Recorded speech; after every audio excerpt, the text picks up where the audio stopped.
위한 하나님의 말씀, 영을 위한 하나님의 말씀. 오늘 마가복음, 이제 다시 마가복음으로 돌아왔습니다. 10장입니다. 오늘 10장 5절에서 9절, 신약성경 71쪽이 되겠습니다. 신약성경 71쪽. 이제 제가 교독하겠습니다.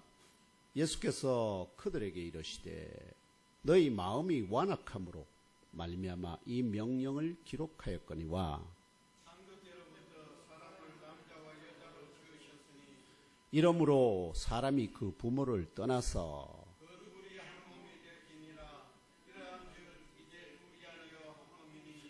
함께 읽겠습니다. 시작. 그러므로 하나님이 짝지어 주신 것을 사람이 나누지 못할지니라 하시더라. 아멘. 이 본문을 중심으로 둘이 한 몸이 될지니라 는 제목으로 말씀을 상고하고자 합니다. 제목 같이 한번 더 읽겠습니다. 시작. 둘이 한 몸이 될지라. 아멘. 이 말씀은 우리가 흔히 결혼식 주례할 때 너무나 많이 듣는 말씀들인데요. 이 말씀이 그런 의미만 갖고 있는 것이 아니라 그걸 훨씬 뛰어넘는 더 깊은 진리를 간직하고 있다, 암시하고 있다 하는 것을 함께 나누면서 하나님께서 우리를 어떻게 여겨주시는지 또 은혜를 나누는 복 있는 이 시간 되기를 원합니다. 네, 오늘 여자의 후손이자 하나님의 아들이신 나사렛 예수 그리스도의 탄생을 기념하고 감사하며 다시 오심을 대망하는 성탄후 제1주 주일에 경산 예몸교회에서 올려드리는 신령한 예배에 참석하신 형제자매들과 온 가족 모두 송구영신의 연말 연시에도 영육이 더욱 강건하기를 기원합니다. 범사가 형통하기를 축원합니다.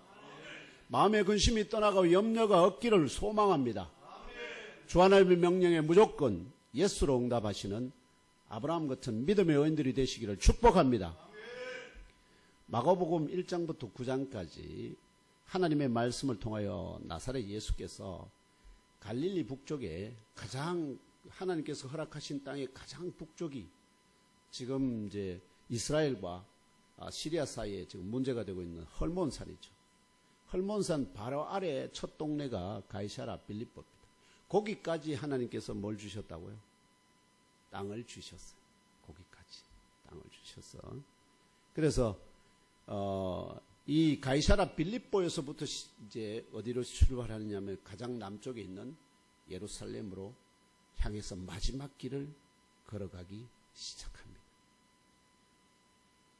그래서 그 과정에서 변화산에 한번 방문하게 되는데요. 변화산에 열린 하나님의 나라 표적을 기점으로 해서 갈릴리를 통과하시는 중에 예수께서 제자들에게 집중적으로 뭘 가르치기 시작하냐면은 예루살렘에서 당하실 일들과 죽은 자 가운데서 3일 만에 다시 살아나실 것을 그 뒤에 따르는 제자들에게 계속해서 반복하여 예언으로 들려주십니다. 근데 제자들이 죽은 자 가운데서 살아나는 게 뭐지?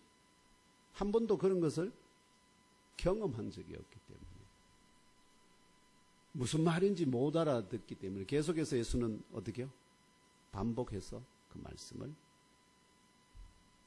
제자들에게 계시하듯이 예언하듯이 들려주십니다.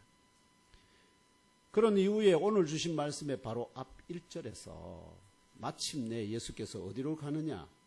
예루살렘을 가는 길은 갈릴리를 통과해서 사마리아를 지나가는 육지를 가운데로 지나가는 길이 있고요.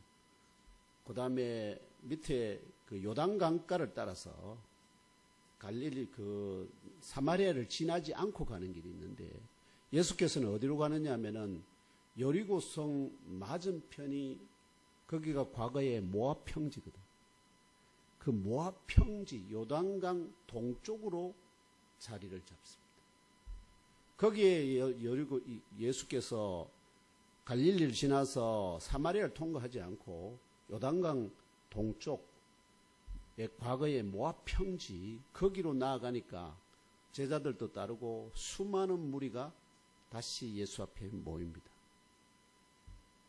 그래서 이거는 마치 뭘 보여주느냐 하면은 모압 평지에서 그 요단강을 누가 건너가게 되죠?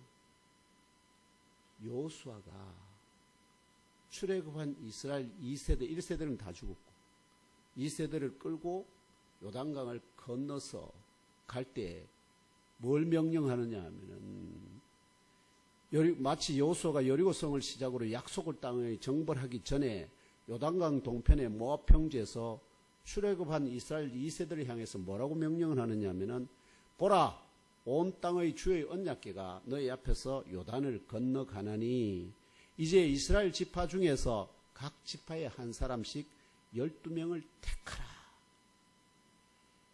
이게 여호수아 3장 11절에서 12절 말씀입니다. 이렇게 선포한 것 같이 나사렛 예수께서도 지금 자신의 뒤에 따르는 제자들, 여러분 제자 12명 있는 줄 알면 그럼 아닙니다. 엄청난 많은 제자들이 따르고 있습니다. 그 중에 대표격이 몇 명일까요? 12입니다. 누구를 예표할까요?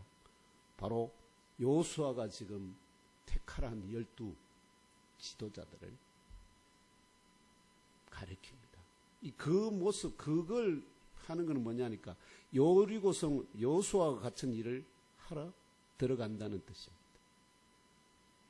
그래서 이 자신의 뒤에 따른 제자들 무리와 이들의 대표격인 12사도를 선택하여 준비하고 이들과 자신을 향하여 나온 1세기 유대인 무리들을 향하여 하나님께서 여호수아를 통해서 그 땅을 정벌하고 하나님 것으로 주셨지만 지금 예수님이 다시 왔을 때는 어떻게 됐을까요? 그걸 다시 어떻게 됐을까요? 빼앗겨버렸어요. 누구에게? 왜냐하면 이 예루살렘과 이거는 이스라엘 게 아니고 유대인들 게 아니고 누구일 거였을까요? 로마 제국의 식민지였거든. 식민지. 그런데 겉으로 보기는 식민지였지만은 예루살렘과 그 성전은 누구의 손아귀에 들어갔을까요? 사탄과 뱀과 그의 뱀의 자손들에게 넘어가 있었거든. 그래서 예루살렘을 포함한 에덴 동산 밖의 하나님의 나라가 지금 누구 손아귀에 있었을까요? 사탄의 공주의 권수 잡은 자의 손아귀에 있잖아요. 그러면 원래 이건 다 하나님의 나라에 속한 거죠. 그럼 이걸 어떻게 해야 될까요? 정벌하는데 두 가지, 먼저 뭘부터 정벌해야 될까요? 영적인 것부터 먼저 정벌하고 그 다음에 어떻게 해요? 완전한 정복. 완전한 정복은 새 하늘과 새 땅을 만드는 것으로 완성이 됩니다. 그러려면은 이 영적인 이 적의 우두머리가 누굽니까? 사탄 마귀잖아요. 이 사탄 마귀를 먼저 뭐 해야 될까요? 사로잡아요. 사로잡아요. 그 일을 위해서 지금 예수께서 누구와 함께 12 사도들과 함께 제자들 데리고 요단강을 건넌다. 이해하시겠죠? 그러면서 하나님의 나라와 하나님 뜻과 작정을 이전과 같이 가르치기, 회개하라. 하나님의 나라가 가까이 왔다 하시면서. 그런데 이때에 유대인 무리들 가운데 섞여 있던 바리새인들이 나사렛 예수를 향하여 가까이 다가온 후에 나사렛 예수의 정체를 드러내기 위한 시험을 합니다. 이 사람이 진짜 여호수아 같은 메시아냐, 구원자냐, 아시겠죠? 분명히 그가 하는 일을 봐서는 뭔가 같은데, 그런데 안 믿어져. 자, 그래서 계속해서 그를 시험하는 말들을 던집니다. 그 중에 하나가 오늘 10장에 나오는 내용인데요. 그들이 나사렛 예수에게 한 가지 질문을 하게 됩니다. 10장 1절에서 9절 사이에 12절까지 좀 물론 바로 2절입니다. 2절 오늘 본문 10장 2절 찾으시겠습니까? 10장 2절 성경 10장 2절 찾아서 함께 읽으며 그 질문이 무엇인지 알아봅시다. 시작. 바리새인들이 예수께 나와 그를 시험하여 묻되 사람이 아내를 버리는 것이 옳으니까. 아멘. 아니, 바리새인들이 무슨 영적인 질문을 하는 게 아니라 무슨 질문을 하고 있습니까? 사람이 아내를 버리는 것이 옳으니까. 이렇게 질문을 합니다. 바리새인들로부터 이 질문을 받으신 나사렛 예수께서 먼저 그들에게 다시 반문합니다.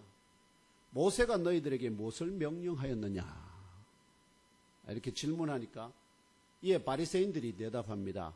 모세는 이혼 증서를 서주어 버리기를 허락하였나이다. 뭐 하라고요? 뭘 서주라고요? 이혼 증서를 서주고 버리기를 허락했다. 이렇게 대답을 합니다. 바리새인들의 이 대답을 들으신 나사렛 예수께서 오늘 말씀의 5절에서 모세가 이 명령 곧 이혼 증서를 서주어 자기 아내 버리기를 허락한 배경이 너희 마음이 완악함으로 말미암아 부득불 기록된 것임을 밝히 증언하십니다. 하나님이 말하면은 절거이 그렇게 하라는 게 아니라 어떻게 해요? 하도 아무리 말해도 마음의 생각을 안 바꾸고 어떻게 해요? 난 이 여자가 반드시 이혼해야 되겠습니다. 이렇게 달려드니까 어떻게 한다고요? 그러면 조건을 달아서 허락을 합니다. 근데 여기는 조건이 하나도 없잖아요. 조건이 있어요. 조건이 없이 무조건 마음에 안 든다고 이혼증서 써주고 버려 이런 게 아닙니다. 조건이 있는데 이 조건 다 생략해보면 뭐만 버리라는 것에만 답을 주고 있습니다. 이어지는 8절에서 나사렛 예수께서는 창세기 2장 22절에 24절에 창조주 여호와 하나님의 입으로부터 나오신 말씀대로 그 둘이 한 몸이 될지니라 증언합니다. 그렇다면 사람이 아내를 버리는 것이 옳으니까 하는 바리새인들의 질문이 왜 나사렛 예수의 정체를 밝히는 데 필요할까요? 왜냐하면 제가 뭐라고 그랬죠? 나사렛 예수의 정체가 뭔지를 시험하는 중에 뭐 했다고요? 사람이 자기 아내를 버리는 것이 옳습니까? 그럽니까? 이렇게 지금 질문했지 않습니까? 또한 둘이 한 몸이 된다는 의미가 무엇이며 왜 이렇게 되어야 할까요? 왜 둘이 한 몸이 되어야 될까요? 왜 둘이 한 몸이 되어야 될까요? 그럼 바울 같은 사람은 독신이잖아요. 뭐가 안 됐습니까? 하나님의 명령에 순종했습니까? 불순종했습니까? 불순종한 게 되잖아요.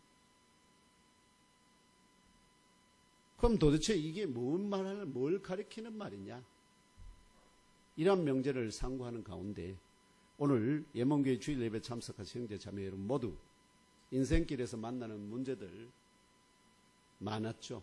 사건 사고들, 각종 장애들 같은 나의 힘으로 해결할 수 없는 막다른 골목길에서도 헤어나거나 뚫고 지나갈 힘과 지혜와 권능을 주시는 나사렛 예수 그리스도 앞에 나아가 그 발 아래 엎드려 간구하고자 하는 겸손한 심령으로 또한 그분의 명령에 무조건 복종하는 살아있는 믿음으로 충만하게 되시기를 축원합니다.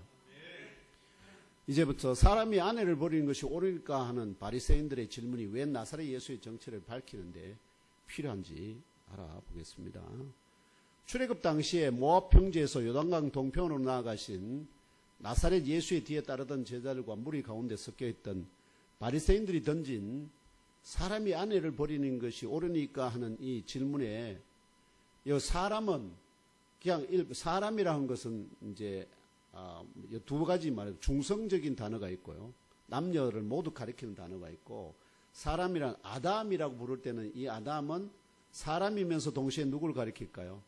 남자를 가리킨다. 여기서 사람이라고 하는 것은 번역해나간 사람이라 줍니다. 남자가 아내를 버리는 것이 옳으니까 이런 뜻입니다. 알겠죠? 그래서 이 질문의 원어적인 의미는 뭐냐니까 남자가 아내를 완전하게 자유하는 것. 완전하게 자유하는 것. 뭔가에 묶여 있다가 어떻게요?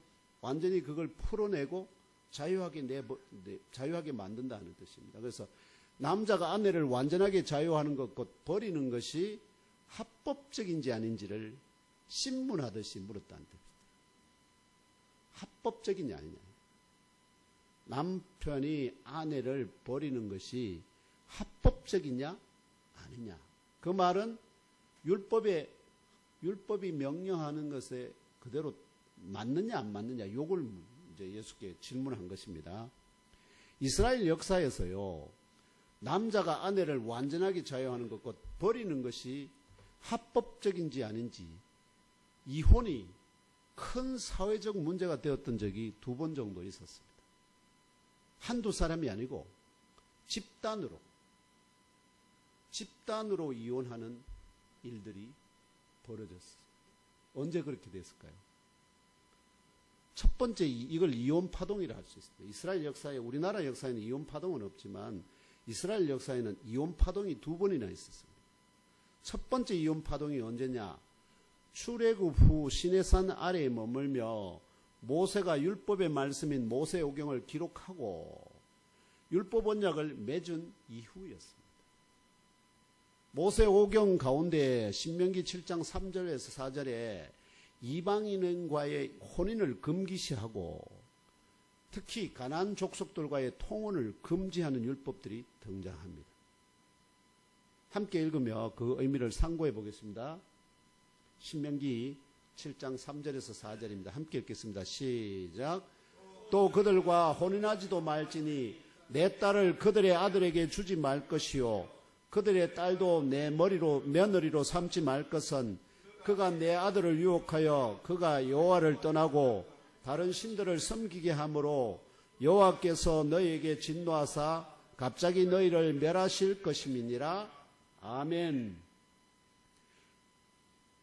이전에는 애굽에 살 때는 아시겠죠? 이런 율법이 없었습니다. 그렇기 때문에 유대인들이 애굽에 얼마나 가냐 215년을 머물러요. 215년. 그러면 몇 세대입니까? 엄청난 세대가 바뀌면서 특히나 애굽에 가장 먼저 들어간 사람이 누구였습니까? 요셉. 요셉은 근데 이미 누구랑 결혼했습니까? 이스라엘 사람과 결혼했을까요? 애굽 사람 결혼. 애굽의 제사장의 딸과 결혼을 했거든요. 그러니까 이스라엘의 최고 지도자의 한 명인 요셉이 이미 누구랑 결혼했다고요? 이방인과 결혼한 상태였거든요. 그런데 이 율법에 그러고 난 다음에 200년이 지난 다음에 그 후손들도 수많은 사람들이 이스라엘 사람과 결혼한 사람도 많지만 이방인들과 결혼한 사람도 싹 많았단 말이에요. 출애굽에서 하나님과 언약을 맺는데 하나님 말씀에 물론 이거는 누구를 가리키느냐? 가나안 땅에 있는 족속들하고는 통혼을 하지 말라는데 근데 그게 가나안 족속 이방인들과 혼인하지 말라는 뜻입니다. 그러면 이미 혼인해서 가정을 꾸리고 있는 남자들은 이게 이 율법에 비춰보면 자기 삶이 뭐겠습니까? 좀 뭔가 캥기겠죠. 그러니까 이 사람들이 그 중에서 다수가 그렇지 않아도 와이프 마음에 안 들었는데 하면서 누구에게 다 나아갔을까요? 모세에게 나아가서 하나님의 말씀이 이러니까 어떻게 해달라? 이혼을 허락해달라. 그러면서 자기 마음에 드는 이스라엘의 젊은 처자하고 혼인할게.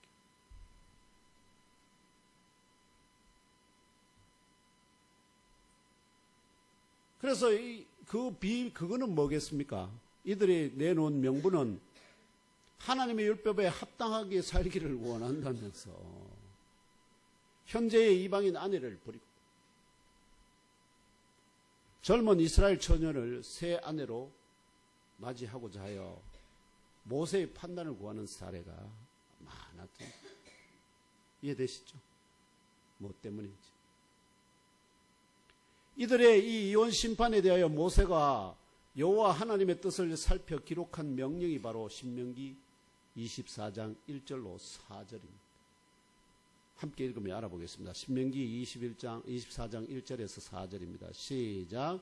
사람이 아내를 맞이하여 데려온 후에 그에게 수치되는 일이 있음을 발견하고 그를 기뻐하지 아니하면 이혼 증서를 써서 그의 손에 주고 그를 자기 집으로서 내보낼 것이요, 그 여자는 그의 집에서 나가서 다른 사람의 아내가 되려니와 그의 둘째 남편도 그를 미워하여 이혼 증서를 써서 그의 손에 주고 그를 자기를 집에서 내보냈거나 또는 그를 아내로 맞이한 둘째 남편이 죽었다 하자 그 여자는 이미 몸을 더럽혔은즉 그를 내보낸 전 남편이 그를 다시 아내로 맞이하지 말지니 이 일은 여호와 앞에 가증한 것이라. 너는 내 하나님 여호와께서 내게 기업으로 주시는 땅을 범죄하게 하지 말지니라. 아멘. 모세는 이 명령에서 두 가지 조건에 해당하면 이혼 증서를 써서 그녀의 손에 주고 그녀를 자기 집에서 내보낼 것을 허락합니다. 첫 번째 조건은 사람이 아내를 맞이하여 데려온 후에 그녀에게 수치되는 일이 있음을 발견한 경우입니다. 여기 구체적으로 수치되는 일이 무엇인지는 말하지 않지만 수치되는 일이 있음을 발견한 경우, 그 다음에 요거하고 동시에 또 뭐도 있느냐 하면은 둘째 조건은 그녀를 기뻐하지 아니한 경우입니다. 허물이 있다 하더라도 어떻게요? 그녀를 기뻐하면 그냥 문제없이 산다는 거죠. 살아도 된다는 거죠. 문제는 두 조건이 그거 된다 하더라도 어떻게요? 사는 것은 문제없는데 근데 남편이 이혼을 청구하면 그러면 재판관들은 어떻게 하라는 거죠? 이 조건이 맞는지 안 맞는지에 따라서 이혼 판결을 하라는 거죠. 다시 말하면 남편이 아내로 맞이한 그녀에게 수치되는 일이 있음을 발견하였고 남편이 그녀를 더 이상 기뻐하지 아니한다면 이혼 심판을 청구하고 재판장은 이혼 증서를 써서 그녀의 손에 주고 그녀를 자기 집에서 내보내기를 허락한다는 의미입니다. 물론 남편이 기뻐한다면 그대로 살아도 된다는 의미이기도 합니다. 여기서 이혼 증서를 받고 이혼당한 여인은 전 남편의 집에서 나가서 다른 사람의 아내가 되는 것도 허락합니다. 다른 사람의 아내가 돼도 좋다. 추가로 근데 금지되는 것이 하나 있습니다. 어떤 누구에게 두 사람 사이에 금지되는 것이 하나 있는데요. 한 번 이혼당한 수치를 가진 그녀의 둘째 남편도 그녀를 미워해서 이혼 증서를 써서 그녀의 손에 주고 그녀를 자기 집에서 내보낸 경우, 곧 두 번 이혼당한 경우나 그녀를 아내로 맞이한 둘째 남편이 죽은 경우라면 그 여자는 이미 몸을 더럽혔기 때문에 그녀를 내보낸 전 남편 있죠. 첫째 남편은 그녀를 다시 아내로 맞이하지 말라는 것입니다. 이해됩니까?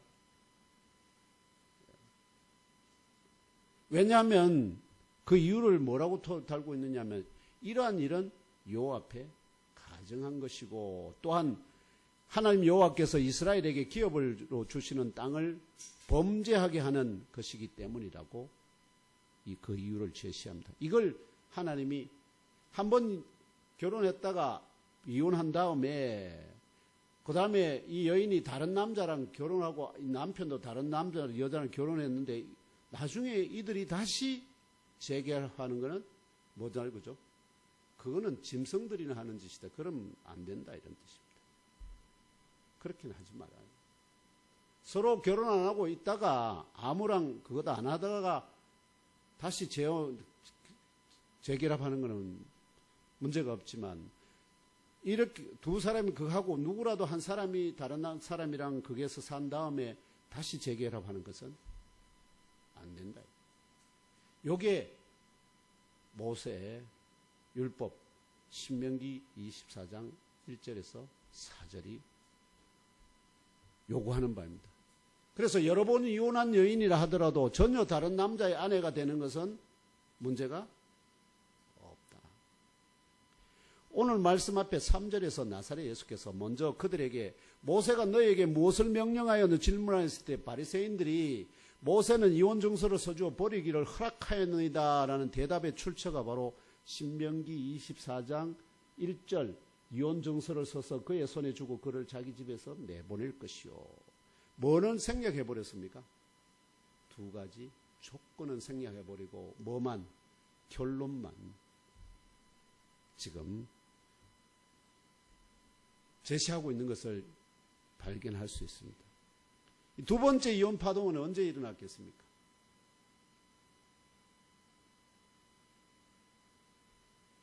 이스라엘이 유대가 바벨론의 포로가 되어가지고 70년을 바벨론에 살다가 결국은 남은 자들이 돌아오게 되지 않습니까?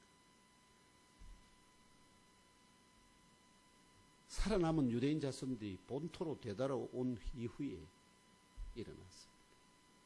에스라 9장 13절에서 14절, 10장 10절로 12절 제가 읽어드리겠습니다. 한번 들어보세요.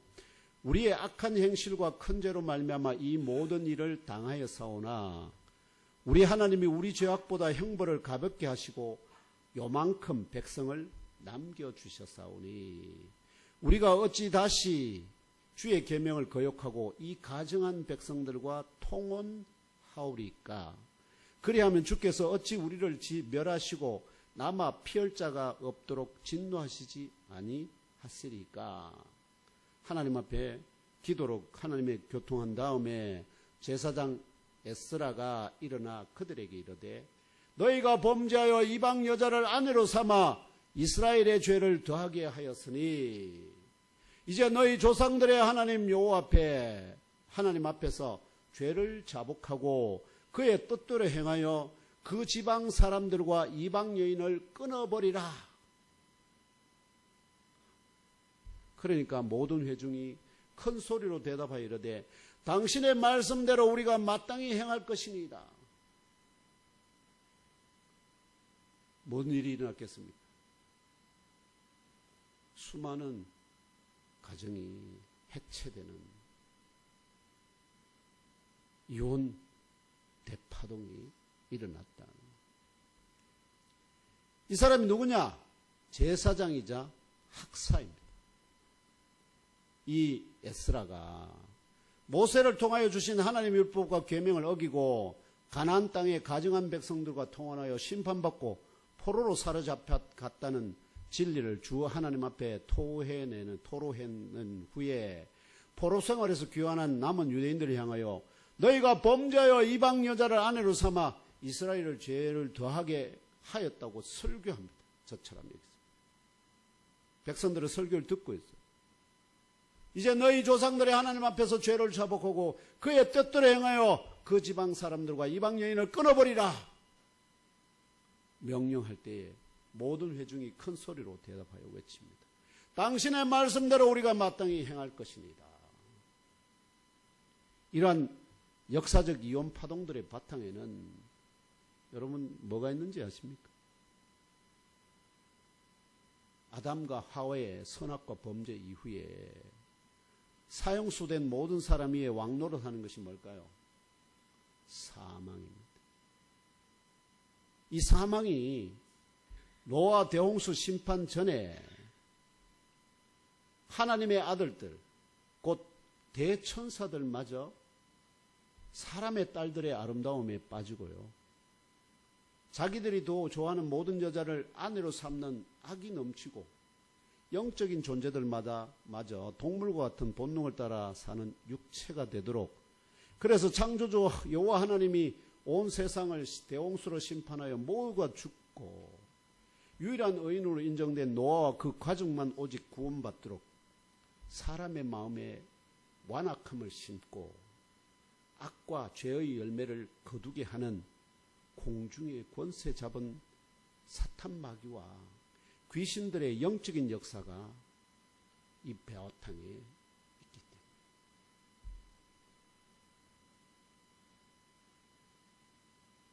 그런데 이게 진짜 진리입니다. 진리가 이러함에도 불구하고 영적 무지와 영적 교만에 빠진 대다수의 유대인들, 특히 서기관들과 바리새인들은 모세의 신성한 문서의 첫 번째 창세기가 정하는 바에 따라서 오히려 에덴 동산에서 남편 아담을 범죄에 가담하게 한 하와, 곧 아담의 아내에게 이스라엘이 당한 모든 환난과 종과 포로로 사로잡힘과 식민지배의 역사적 원인 제공자라 누구라고 가르쳤을까요? 하와, 여자, 아내. 이 비난의 화살을 돌립니다. 더 나아가서 이런 아내를 아담에게 만들어주신 창조주 여호와 하나님의 참 의도와 영원한 목적을 오해 혹은 곡해하도록 설교하고 가르쳤을 가능성이 농후합니다. 뭐 때문에? 영적인 무지. 지금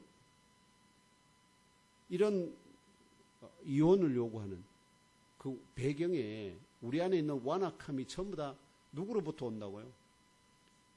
사탄 마귀로부터 오는 것인지를 전혀 모르고, 그러다 보니까 성령의 감동함을 따라서 기록된 성경의 진짜 뜻을 보는 게 아니라 겉으로 드러나고 있는 거기에 집중해서 결국은 누구에게 화살을 돌린다고? 하와에게, 여자에게, 아내에게 화살을. 그래서 여자들은 다 어떻게 해요? 집안에서 조용해. 이렇게 딱 올가미를 씌우게 되었다 하는 것입니다. 오늘 예mon교회 송구영신 주일 감사 주일 예배 참석한 형제자매 여러분 가운데 이것이 진리라고 생각하시는 분은 한 분도 계시지 않기를 축원합니다. 여자가 모든 원인 제공자가 아닙니다. 아닙니다. 누가 모든 원인 제공자는 누구였습니까? 하와를 누가 미혹했습니까? 사탄이 그 뒤에 있다는 것을 못 본다는 거예요. 못 본다. 이것이 진리라고 생각하는 것이 바로 영적 무지로부터 이어지는 심령의 완악함을 가지고 있음을 반영합니다. 이러한 사실을 증거하듯이 바리새인들이 신명기 24장 1절 후반부를 인용하여 모세는 이혼 증서를 써줘 버리기를 허락하였나 대답하자마자 나사렛 예수께서 뭐라고 말씀하시냐? 너희들의 완악함 때문에 이 명령을 기록하였다고 오늘 말씀의 5절에 선포하십니다. 그리고 이어지는 6, 8절에 나사렛 예수께서 창조주 하나님의 참 의도와 영원한 목적이 무엇인지를 계시합니다. 창조주 하나님이 이 두 사람, 이 가정을 통해서 하시려고 하시는 일이 뭔가? 바로 창세기 2장 20절에서 24절에 기초한 진리인데요.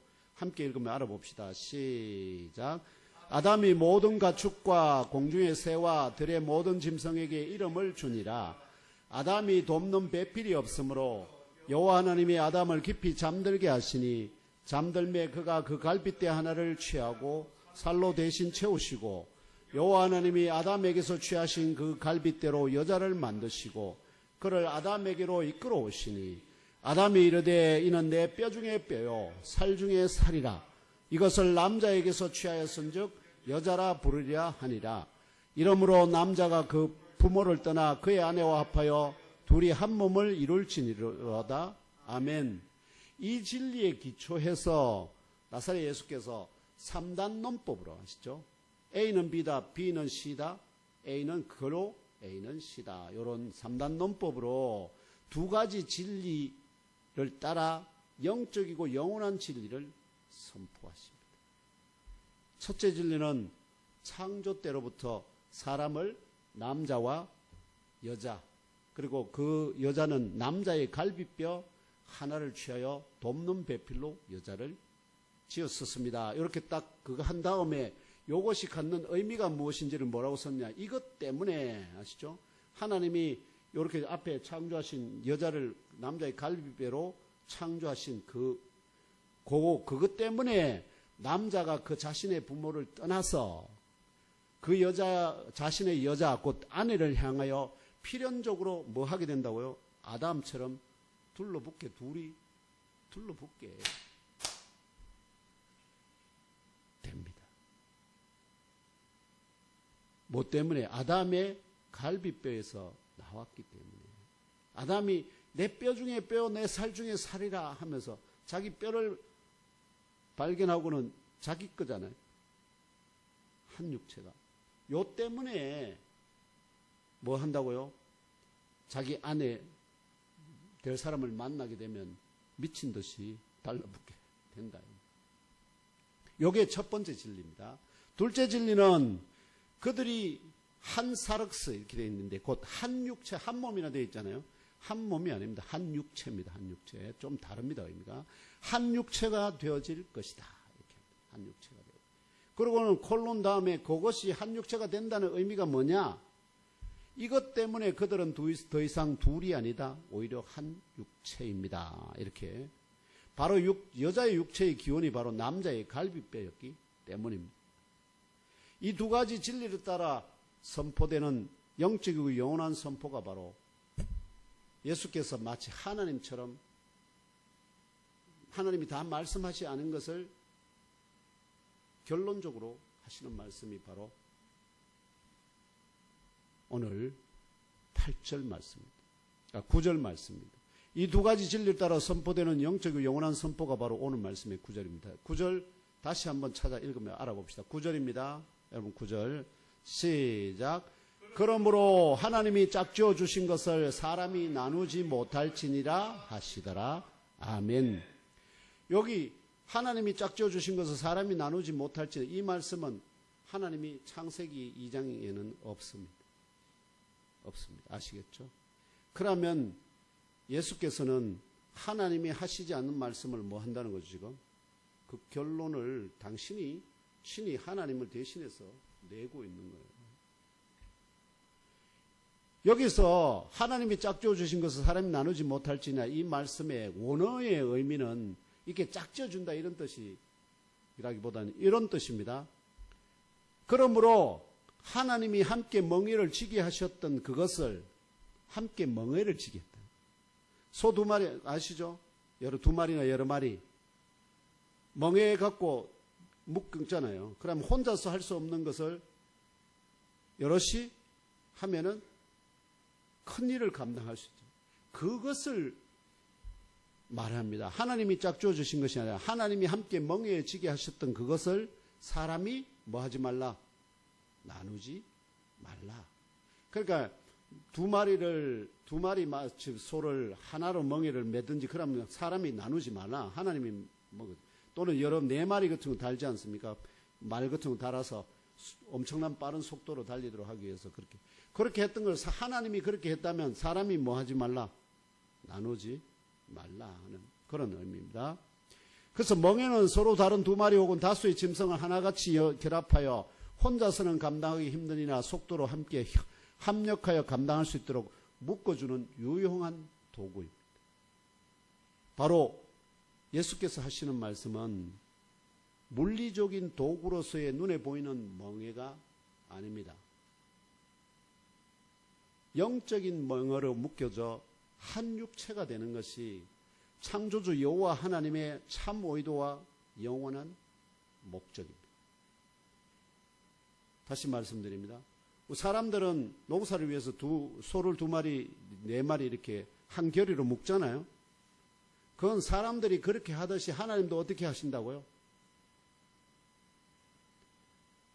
누군가를 아시죠? 무엇인가를 영원히 나눠지지 않도록 그래서 한 육체가 되도록 하신다는 그걸 무엇을 통해서 둘이 한 몸이 될지라는 이 말씀을 통해서 하나님이 하실 영원한 것이 진짜고 원형이고 둘이 한 몸이 되는 것은 모형입니다. 그렇다면 영적인 멍에로 묶여서 한 육체가 되는 것이 창조주 여호와의 참 의도와 영원한 목적입니다.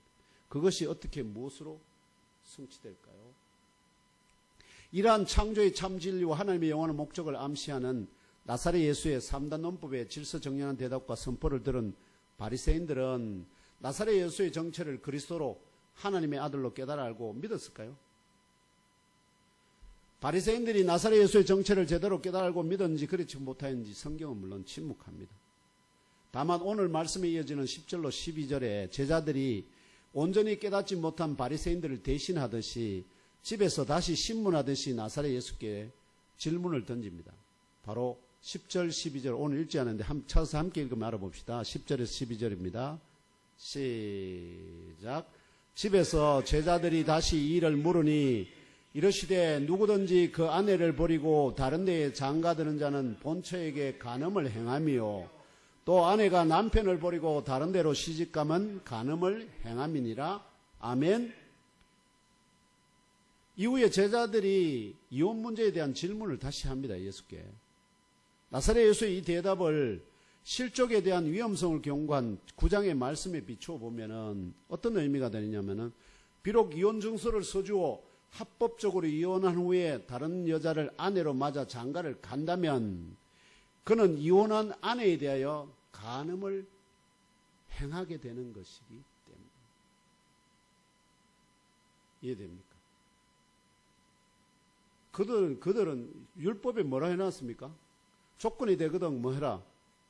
이혼하라 했는데 예수는 그 조건에 상관없다는 거죠. 함께 멍에를 맸다가 그 멍에를 풀고 그를 내보낸다는 것은 그 여자, 그리고 난 다음에 다른 여자를 채서 멍에를 맨다는 것은 그 내보낸 여자에 대해서 뭐 한다는 거죠? 간음을 해요.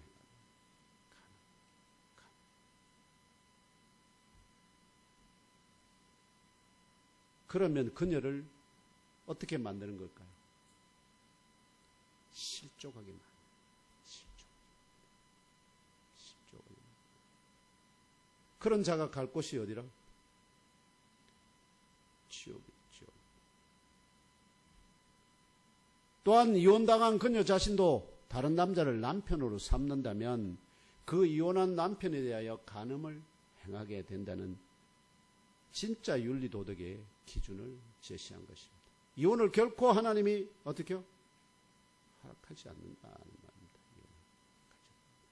어쩔 수 없어서 아프고 또 고통스러운 이혼을 하는 경우가 많지만 하나님은 그것을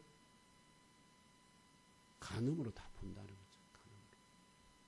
물론 이혼한 다음에 혼자 사는 것은 어떻게 해요? 간음까지는 아니지만 그 이혼한 아내에 대해서는 실족하게 할 위험성이 농후하다 하는 것입니다. 주 하나님께서 가장 싫어하고 미워하는 것이 바로 이러한 성적 간음을 통하여 계시되는 바 영적 간음입니다. 영적 간음을 깨달아 하시고 믿고 잘 박힌 진리의 못으로 심령 깊이 새기시기를 주 예수님의 이름으로 축복하며 기도합니다. 마지막으로 둘이 한 몸이 된다. 둘이 한 몸이 된다는 의미가 무엇이며 왜 이렇게 되어야 할까요? 둘이 한 몸이 안 되면 뭔 일이 벌어질까요? 지난주에 말씀대로 사람은 오실자의 모형으로 창조되었습니다. 그럼 원형이 사람이 아니라 그 사람 모습을 오실자가 원형이라는 겁니다. 그래서 또한 사람은 영과 혼적 몸을 본체로 하는 영적 존재입니다. 이러한 진리가 암시하는 바는 두 사람 아담과 하와가 한 육체가 될지라는 말씀도 때가 되면 어떤 두 존재가 참되고 영원한 한 육체가 되어질 것의 모형이라는 해석이 가능하게 됩니다. 이해되십니까? 이게 사람을 위한 것이긴 한데 아시죠? 결혼이 두 사람이 한 몸이 되는 게 이게 끝이 아니라는 거예요. 그거는 그냥 뭐죠? 그림자. 진짜는 그 그림자의 원형이 따로 있다는 겁니다. 둘이 한 몸이 될지니라 이 말씀의 진짜는 따로 있다. 그러므로 창조 때로부터 에덴 동산에서 한 육체를 이루도록 명령된 하와가 혼자 있다가 뱀의 미혹에 빠져 선악과를 금지하는 에덴 동산의 통치법을 어기는 죄를 범한 것도 혼적 육체로는 하나가 되었으나 영으로는 하나가 되지 못하였기 때문에 일어난 예비된 사고였습니다. 사고. 이해됩니까? 사고하고 의도는 다릅니다. 의도된 거하고 사고. 사고는 누구에게나 일어날 수 있는 일입니다. 하나님의 뜻대로 만나 한 육체를 이루던 두 남녀의 이혼 문제도 결과적으로 동일한 선상에서 혼적 육체로는 하나가 되었으나 한 몸이 되었으나 영으로는 하나가 되지 못하였기 때문에 일어나는 아프고 불행한 사고이다 할 수 있습니다. 사고입니다. 아시겠죠? 사고입니다. 사고. 교통사고 나듯이 누구에게나 일어날 수 있는 사고다. 그렇다면 어떻게 하면 이러한 아프고 불행한 사고들이 더 이상 일어나지 않도록 할 수 있을까요? 어떻게 하면 이런 사고가 더 이상 일어나지 않도록 할 수 있을까요? 실질적으로 이런 이혼의 아픔을 가지고 계신 분들에게 있어서 이 말씀은 정말이지 어떻게 하면 이런 아프고 불행한 사고가 다시 우리 인생에 일어나지 않도록 할 수 있을까요? 그걸 위해서 이 말씀을 주신 것이. 이렇게 되기 위해서는 두 존재가 혼적 육체로도 하나가 되고 뭐가 되어야 되든 영으로도 하나가 되어야만 합니다. 영으로. 이것이 어떻게 가능할까요? 각자 다 영이 다른데 어떻게 하나가 될 수 있을까요? 모형으로 창조된 아담의 원형이신 가장 높으신 의 능력의 본체이신 영적 본체이신 하나님의 말씀이자 아들이신 그리스도께서 2000년 전에 나사렛 예수의 사람으로 성육신하시어 우리 가운데 오셨듯이 모형으로 계시된 두 남녀의 한 육체됨의 원형도 역사 가운데 성취될 때가 이르렀다는 것을 성경이 증언합니다. 사도 바울이 에베소 교회의 성도들에게 보낸 편지 5장 29절을 써서 33절에서 이 원형이 무엇인지 사람의 육체를 비유로 제시하며 어떻게 가능한지 그 본을 제시합니다. 누구든지 제가 그대로 말씀드릴게요. 누구든지 언제나 자기 육체를 미워하지 않고 오직 양육하여 보호하듯이 한 영으로 자기 몸은 한 영으로 연결되어 있잖아요. 그러면 자기 몸에 항상 자기가 아끼고 깨끗하게 씻어주고 관리하고 사랑하잖아요. 그처럼 한 영으로 연결되어 있는 몸, 육체는 다 사랑을 받습니다. 이처럼 이구와 똑같이 그리스도께서는 아시죠? 그리스도께서는 교회를 그렇게 사랑하고 양육하고 보호하신다는 거예요. 교회를. 왜냐하면 옛몸교회에 지체된 우리들 곧 저와 형제 자매 여러분이 나사렛 예수 그리스도의 몸의 지체이기 때문입니다. 이는 나사렛 예수께서는 부활 승리하신 이후에 하늘의 영광의 보좌에 앉으셔서 보이지 않는 영적 세계와 보이는 이 우주 만물을 때가 이르기까지 곧 모두 다 새롭게 거듭나게 될 건데 친히 통치하시고 계시지만 그 하늘의 머리로부터 자신의 거룩한 영을 우리 가운데 보내셨어요. 그리고 믿음으로 의롭게 된 의인들 위에 두루마기를 입히듯이 입혀주심으로 성령을 통하여 한 영의 지배를 받는 예몸 교회라는 한 몸의 각 시체가 되게 하심으로 역사 가운데 드러나게 되었습니다. 이것을 위해서 하나님께서 뭐라고 명령했다고요? 둘이 한 몸을 이룰지니라. 그러면 다시는 무슨 사고가 없다고요? 미혹당하는 사고, 브레이킹하는 사고, 이런 사고들이 영원히 없다. 그걸 그렇지 않았을 경우에는 아담과 하와같이 뭐하냐? 사고를 당하고 미혹을 당하고 결국은 사망의 먹이가 됐지만 이제 우리는 그래서 사도 바울도 창세기 2장 24절에서 그러므로 사람이 부모를 떠나 그와 그의 아내와 합하여 그 둘이 한 육체가 될지니라고 진술하면서 이 비밀이 크도다. 나는 그리스도와 교회의 관계에 대하여 말한다. 둘이 한 몸이 된다는 것이 결국은 누구와?